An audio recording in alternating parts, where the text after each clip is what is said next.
Hello, hello and welcome back, or welcome. I am Book Lover Lorna and today we're going to talk about the books that I read last month, in the month of May. Yes, we're currently in June, so it'd be what I read in May. Now, obviously my monthly goal is 8 books. I honestly thought I was going to manage to reach it. I was at 6 about a week before the end of the month and I was like, yes, I can do this. And then I just didn't read anymore. So we ended up finishing on 6, which is still absolutely fine, but do have a little bit of catching up to do now. I don't even know what happened. I just have been so busy and I just haven't wanted to read, and I haven't been able to be fair, because I've been so busy. So, you know, need to make some time. When I'm going to Cornwall, I'll have lots of reading time. So the first book that I finished in the month was Heartstopper Volume 4 by Alice Oseman. I absolutely love this. I think I've spoken about this a little bit before or in other videos maybe coming up. The Heartstopper series is just amazing. So these are the first graphic novels that I've read. I read volume 1, 2 and 3 in March, maybe March, something like that. And obviously I was going to get my hands on volume 4 as soon as it came out, and it arrived actually before the publication date, which was kind of cool. Thank you very much, Waterstones.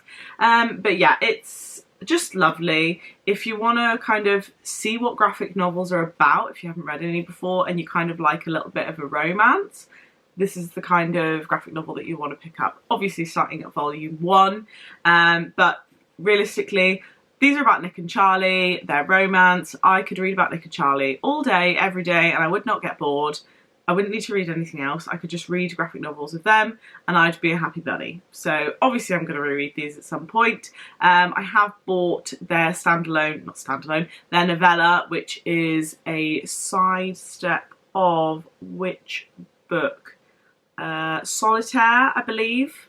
And then theirs is Nick and Charlie. So I do have more books about Nick and Charlie that I can read, but the graphic novels are just amazing, and this has made me start to explore graphic novels. So I've got sheets on my, I'll show you that one actually, I've got sheets on my shelves as well.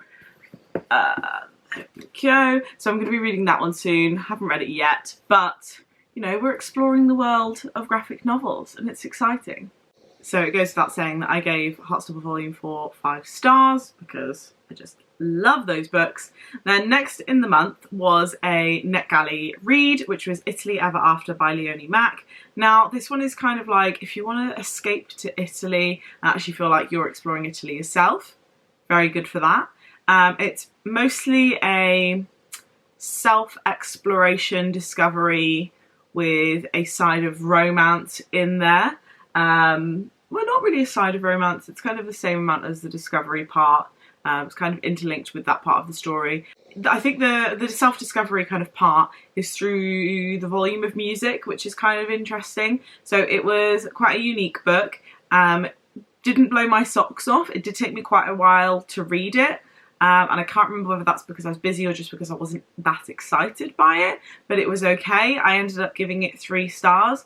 Wouldn't read it again, but I was glad that I read it. So next in the month of May, I read The Midnight Library by Matt Haig.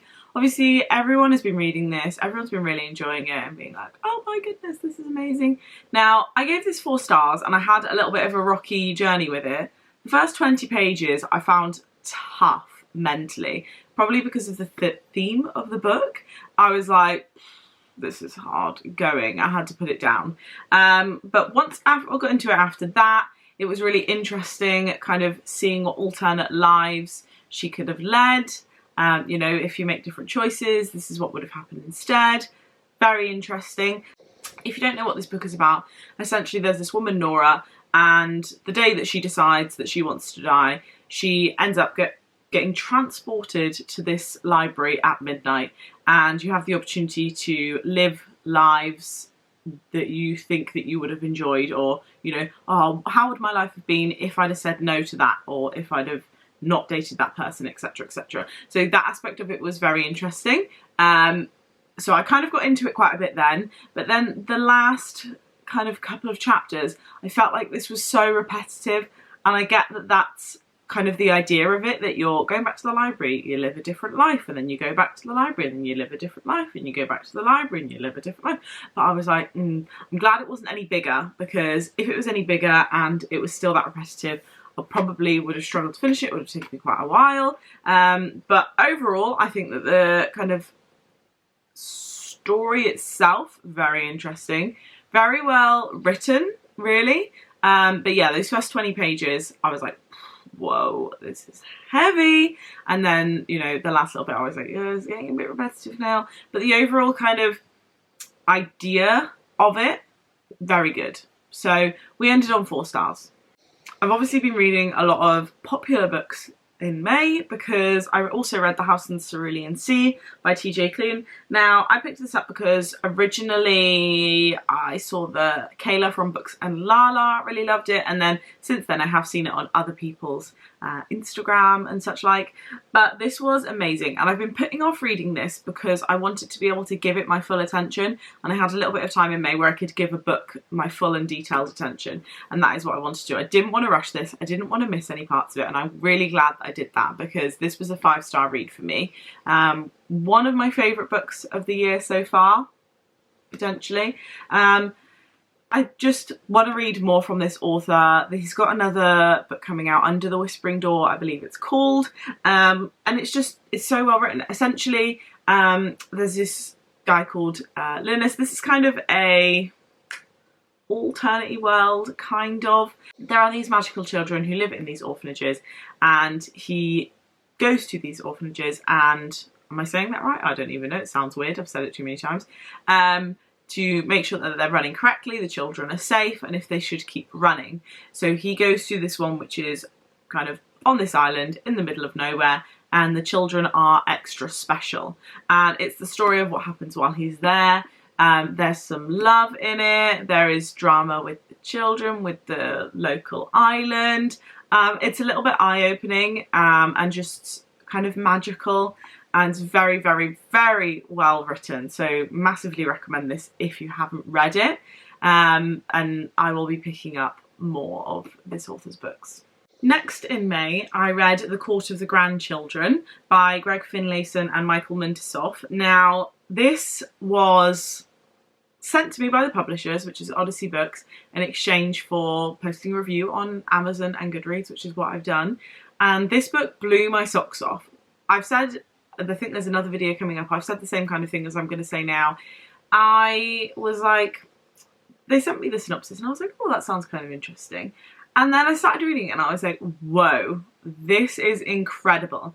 Essentially, it's set in 2050 and we've got AI technology. Everyone has like an android which tells them what they should do and what they shouldn't do and all this. And, you know, you go to a restaurant and half of them are androids and they're very lifelike. And that is the way that life is. And there's also massive impact of climate change. And there is a big divide in society between the young people and the older people, because the older people are the culprits for the struggles of the people now, and the fact that so many people are essentially refugees from their own homes in between different towns because of the fact that, you know, they can't live there anymore because of flooding and natural disasters because of climate change. So it's very, very interesting. There is a kind of a main story which is about this gentleman going to court for, you know, climate crimes as such, because he's an older man. And it's kind of, there's a family-based story in there as well.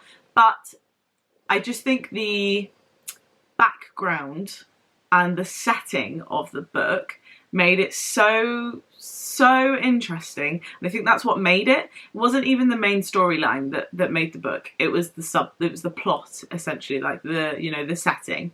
I would love to read more books about this. So I mean, even I just want to know more about the different ways that they're living, the things that they're having to do, the sacrifices that they're having to make. I'd actually love to see an extension of this book just with more detail of life itself, I guess, because even though this is a fiction book, it's exactly what we're heading for, which is, you know, both scary and also really interesting to see what's going to happen, because obviously we need to make changes. But it was so powerful. I was reading it the whole time and I was like, wow, like I was hooked. It was so good. So massively, massively recommend that one. Obviously I gave it 5 stars. Again, potentially one of my favourite books so far this year. So we've had a couple of good books this month, really, well, in the month of May. But yeah, massively recommend that one. If you have an interest in climate change, and if you like fiction reading, definitely give it a read. It's got a little bit of dystopian vibes, even though it's the truth, essentially. The last book that I read in May was Clap When You Land by Elizabeth Acevedo. Now, I'm not sure about this one. I gave it 4 stars. It's written in verse, so kind of like poetry, but I didn't really... I don't know whether it's just because I didn't read stuff like that. I didn't see how it flowed. What's the right word?